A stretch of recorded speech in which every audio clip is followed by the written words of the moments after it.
went on board to go with them to Tarshish, away from the presence of the Lord. But the Lord hurled a great wind upon the sea, and such a mighty storm came upon the sea that the ship threatened to break up. The sailors said to one another, "Come, let us cast lots so that we may know on whose account this calamity has come upon us." So they cast lots, and the lot fell on Jonah. Then they said to him, "Tell us why this calamity has come upon us. What is your occupation? Where do you come from? What is your country, and of what people are you?" "I am a Hebrew," he replied. "I worship the Lord, the God of heaven, who made the sea and the dry land." Then the men were even more afraid and said to him, "What is this that you have done?" For the men knew that he was fleeing from the presence of the Lord because he had told them so. So they picked Jonah up, and they threw him into the sea, and the sea ceased from its raging. But the Lord provided a large fish to swallow up Jonah, and Jonah was in the belly of the fish 3 days and 3 nights. Then Jonah prayed to the Lord his God from the belly of the fish, saying, "I called to the Lord out of my distress, and he answered me. Out of the belly of Sheol I cried, and you heard my voice. You cast me into the deep, into the heart of the sea, and the flood surrounded me. All your waves and your billows passed over me. As my life was ebbing away, I remembered the Lord, and my prayer came to you into your holy temple. Those who worship vain idols forsake their true loyalty. But I, with the voice of thanksgiving, will sacrifice to you what I have vowed I will pay. Deliverance belongs to the Lord," Jonah said. Then the Lord spoke to the fish, and it spewed Jonah out upon dry land. This is the word of the Lord. As I said, we're going to hear from 3 prophets in our midst. So I'm going to invite them to come forward now and take a seat. Don't be shy, you 3. Come on, come on. And as they come forward, how about a round of applause for our prophets here?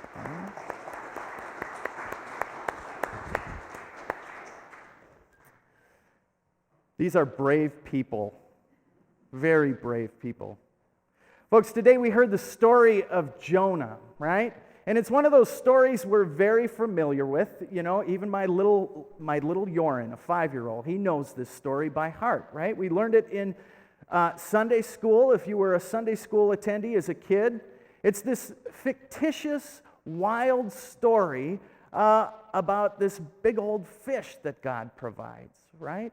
It's sort of a tale, we might say, sort of like The Boy Who Cried Wolf or the story of Snow White or the story of Moby Dick. It's a story with a point, right?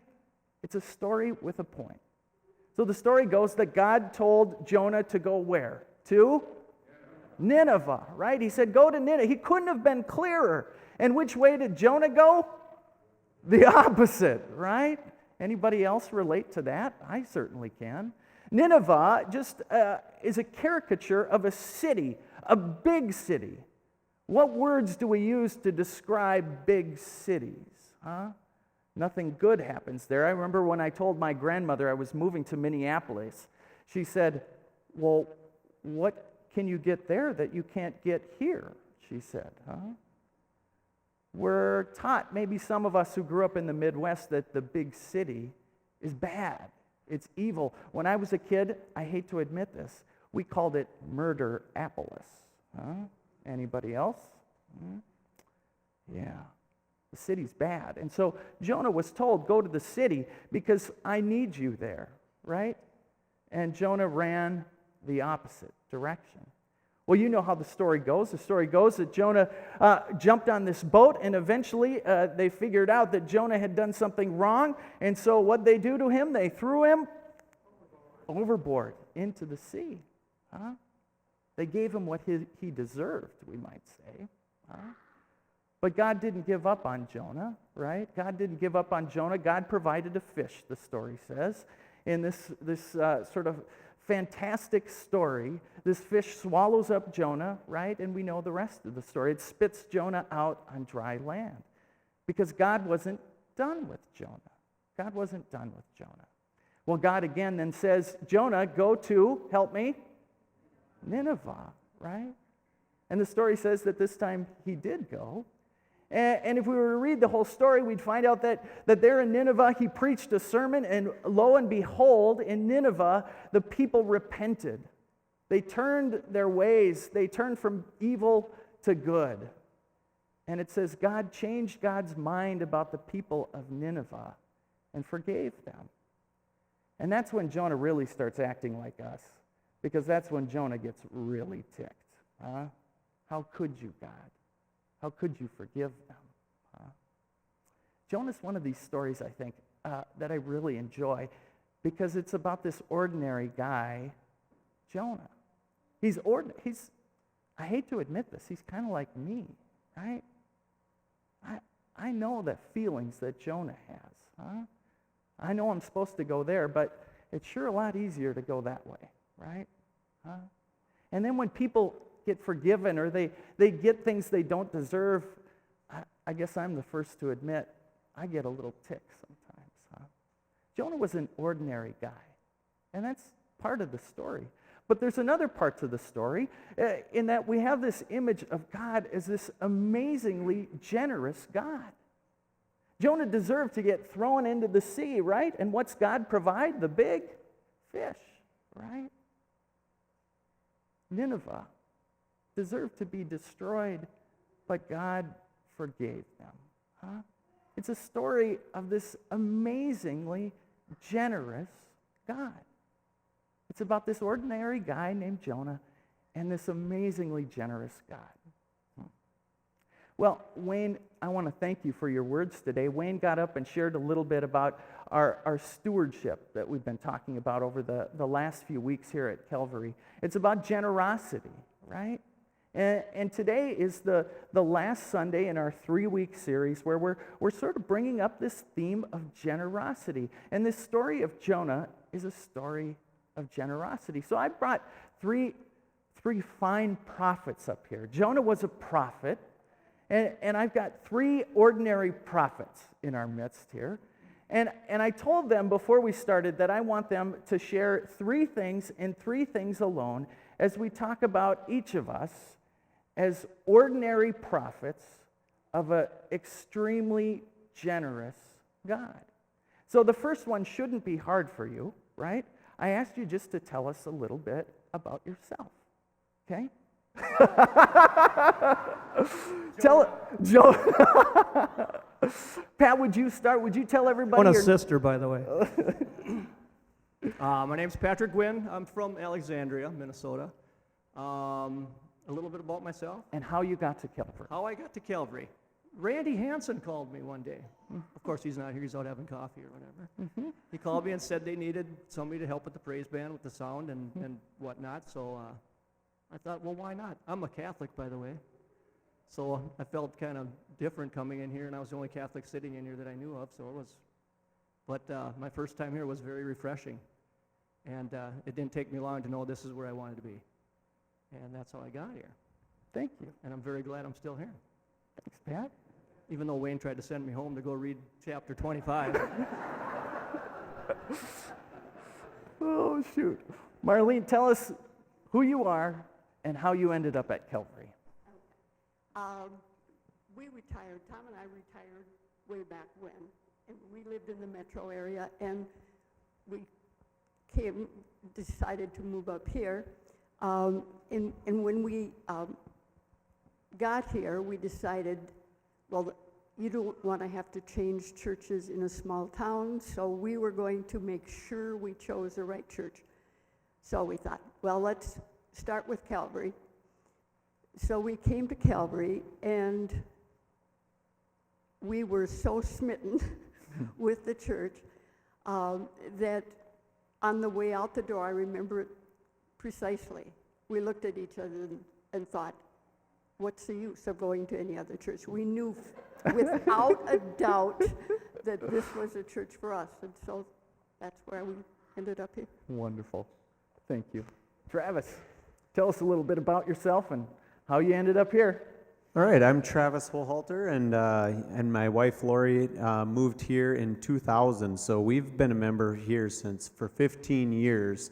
And when we came here, it was one of those things. It was a great church, and there was lots of things. And things have really progressed at this church, and it's just been a blessing to be involved with through the years. And we've got 3 wonderful children that join us here at this church, and it's just it took us a long time to look for a church when we first moved here, and this is where we ended up. And the thing that drove us is the size of the church and the passion of the community in here. But the big thing at that time in 2000 was what kind of youth activities would be here. And at that time, it was moving in the right direction, and it's definitely moving in the right direction right now.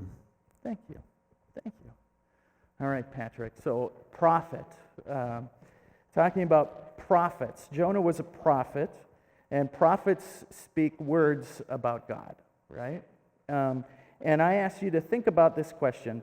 What is it about the life of faith that's important to you? What is it that's important to you about your faith? Something I didn't share in the beginning was, I'm a recovering drug addict and alcoholic. I've been clean and sober for 27 years. And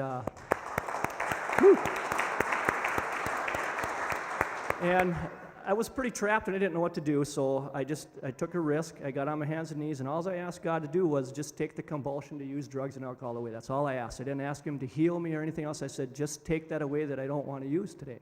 And it happened. So since that day, I've never doubted the power of God. I've always been a churchgoer, but as a kid, you just go because you're dragged along and so forth and so forth. But my faith has grown tremendously. I don't believe a day goes by that God isn't deserving of my faith. And so I hold that on my sleeve, literally. I don't know if you've ever seen me. My whole sleeve is a religious sleeve. That's my life. I have my life on one arm, and I have my Christianity on the other arm. So that's my reminder. And I don't let that go by any day. I get up every morning, and I say my pleases to God, and every night I get on my knees, and I say my thank yous for every day. That's where my faith is. Thanks, Pat. Marlene. I think when we came to Calvary, it was the feeling when we came into church the first time. It was warm, and I can't explain it really. It was warm and it was caring. It was what we really felt a church should feel like. And so that's what really attracted us. And then the fact that we have so many things available for us to grow in our faith. So many classes, so many Bible studies and activities that make it so easy. Much easier than we've found in other churches. So that too was a real big thing to us. Yeah. Thank you, Marlene. Travis, what about the life of faith is important to you? Yeah, the life of faith that's important to, not just me, but my whole family. It starts with, we all have memories from when we were kids, and it just, things that feel right. And it's just been a path that, I always wondered what other churches were like. So it was nice when I was a youth that we searched out and we went to other churches and we got to see that and really got a sense of why my parents did what they did. And here, that's a long story, but getting to here, it's just amazing how you're right. You get in a sense of your own friends that are the same age, but I think it's a whole nother thing. It's a whole being of seeing, the ages, the younger parents, the older parents, the grandparents, and how they interact within the church services, and just letting, we used to sit way back there because our kids, we were embarrassed of our kids being loud. And it's just amazing where that's part of this community, and it's part of a sense of belonging. And I think we all want to belong in the path that Jesus has taken us, and it's kind of where it is right here, and everyone feels very welcome with it right now. Thanks, Travis. Yeah, for those of you who are sitting in back, Travis's family now sits up here. So that's what you have to look forward to, huh? So the story of Jonah is a story of generosity, right? And we're in the midst of this stewardship time where we too are reflecting on our own generosity. And when we talk about generosity, it's not just with the church, it's our whole lives. It's our whole lives. I'd have to say on behalf of the leadership of this church, of course we want you to make a commitment to our church. But more importantly is just simply being generous. I think God created us to be generous. Huh? So I asked them to answer one last question. So as prophets who follow a generous God, right, you all are very generous people, both with your time and your finances, right?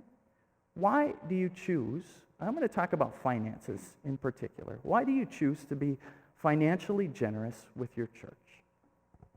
Well, as most of us know, nothing in life is free.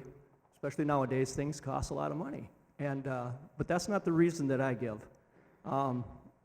Every week I get to hear Pastor Hans talk about something where the monies go, what helps others, and I'm a person that likes to dive right in and help people, but sometimes I can't.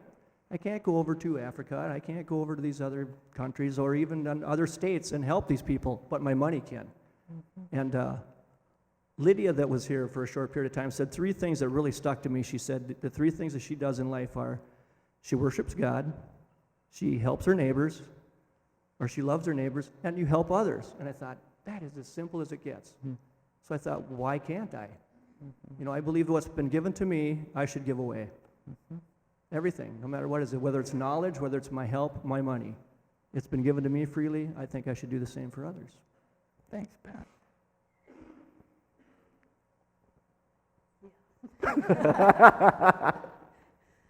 Well, I think what it all boils down to, at least for us, is that God gave us everything.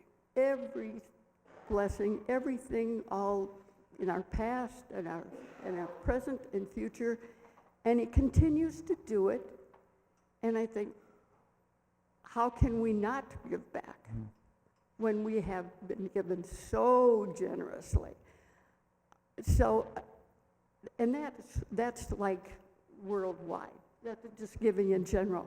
But when I think of Calvary, I think of our offerings, and the way I feel about this church is that I think it is so well thought out how our offerings are spent and how we best can use, our church can use that money, and also the incredible staff that we have that work so hard. I've never seen a church staff work as hard as you guys do. And so it's just a given. It's a really good feeling that we can be involved in a church that has that priority of doing best with what it's given. Thanks, Marlene. I don't know how to follow that up. That's what I was thinking for the most part. No, actually, on my journey, when I first started going to church, and not with my parents, and when it was my own money, I questioned it a lot. I questioned, why do we have to give? Why do we have to give a certain percentage even?